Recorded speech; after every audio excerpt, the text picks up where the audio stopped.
Notice ఎన్ని రోజులు అయింది ఇచ్చి? 1 month కాలే, 2 months అయింది. ఎన్ని నోటీసు? 10 నోటీసులు. పద్ధతి అది. 100 కోట్ల ఆస్తి పర్మిషన్ తీసుకొని అవసరం ఉన్నది కట్టుకోవాలి. ఆఫీస్ బిల్డింగ్ భువనగిరిలో నేను ఎంపీగా ఉన్నప్పుడు సెంట్రల్ సిటీలో ఒక జూనియర్ కాలేజ్ గ్రౌండ్లో కడతా అంటే కలెక్టర్కి చెప్పి ఔటర్ రింగ్ రోడ్గా కట్టించిన. ఇమీడియట్ యాక్షన్ తీసుకోండి కలెక్టర్ గారు. As per rules we have to go. మనం ఎవరి మీద కక్ష. అక్కడ ఇలా ఉమెన్స్ హాస్టల్ లేదా గవర్నమెంట్ ఆఫీసు ఇంకా ఎన్నో బిల్డింగ్స్ అవసరం ఉంటాయి. మన కలెక్టర్ ఆ పక్కకు వెంకటేశ్వర స్వామి వెంకట టెంపుల్ ఉంటుంది, పక్కకు ఆంజనేయ స్వామి టెంపుల్ ఉంటుంది. బిల్డింగ్ పర్మిషన్ ఉండదు. అసలు టౌన్లో నేను మినిస్టర్గా చెప్పకూడదు.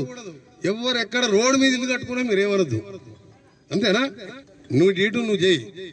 ఇది minister order means government order. You go as per rules. Common మ్యాన్కి ఏ విధంగా ఉన్నాయో ఆ విధంగా చేయాలి.